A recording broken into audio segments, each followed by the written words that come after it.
Rod बोला 12 बजने वाले हैं, सब लोग ऊपर चलो, लड़ाई में बर्थडे भूल गए क्या? ग्रैनी बोली रॉड हम दोनों ऊपर जा रहे हैं, तुम इस पर नजर रखो, जब नन इसे ले जाएगी तो ऊपर आ जाना। ये कहकर ग्रैनी और ग्रैंडपा दोनों ऊपर चले गए।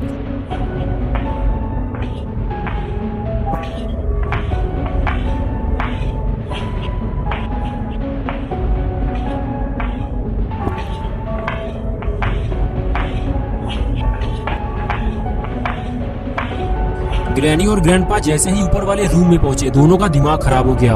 ग्रैनी बोली ये मेरा केक बीच में से कौन खा गया? इसे तो मैं ऊपर रख कर गई थी, इसे नीचे किसने रखा? मेरा सारा केक खराब कर दिया। ग्रैंडपा बोले जिसने भी ये काम किया है मैं उसे छोड़ूंगा नहीं, तुम बताओ तुम्हें किस पर शक है?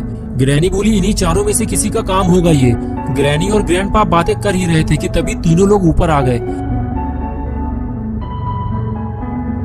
तभी ग्रैनी बोली सच सच बताओ तुम में से किसने ये केक खाया है, वरना खोपड़ी तोड़ दूंगी तुम्हारी। ग्रैनी की बात सुनते ही रॉड बोला ग्रैनी मैंने केक नहीं खाया, मैं तो नीचे था।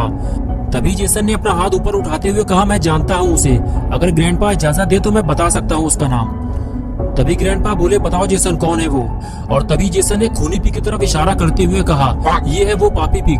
पिग बोला ग्रैंडपा मैंने केक नहीं खाया, जेसन झूठ बोल रहा है, ये मुझे फंसाने की कोशिश कर रहा है। तभी रॉड बोला अरे घड़ी देखो 12 बज गए, अड्डे बड्डे शुरू करो।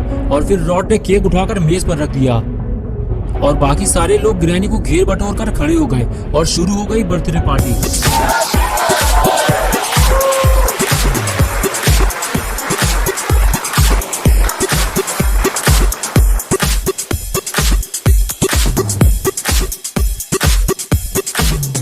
सारे लोग पार्टी में मस्त थे। इसी मौके का फायदा उठाते हुए बुल्ली गुल्ली को ढूंढते हुए ग्रैनी के घर के अंदर चला आया, लेकिन बुल्ली को ये काम जल्दी करना होगा क्योंकि पार्टी खत्म होते ही सब लोग नीचे आ जाएंगे और बुल्ली का घर से बाहर निकलना मुश्किल हो जाएगा।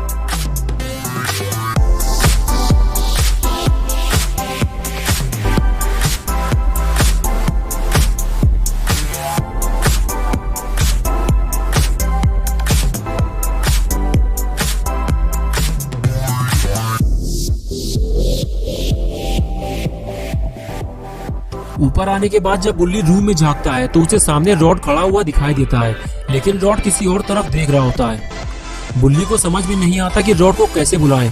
तभी वो हाथ हिलाने लगता है, लेकिन कोई फायदा नहीं।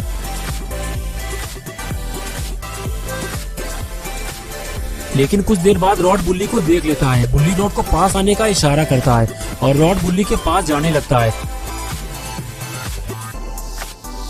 रॉड बुल्ली के पास जाकर कहता है तुम यहाँ क्या कर रहे हो बुल्ली?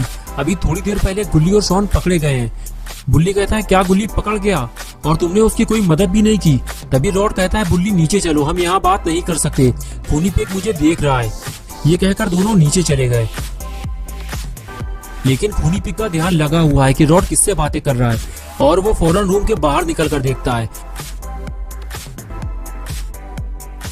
जिसका डर था आखिर वही हुआ। खूनी पिग ने रॉड के साथ बुल्ली को देख लिया है और ये देखते ही खूनी पिग ने अंदर जाकर सबको ये बात बता दी।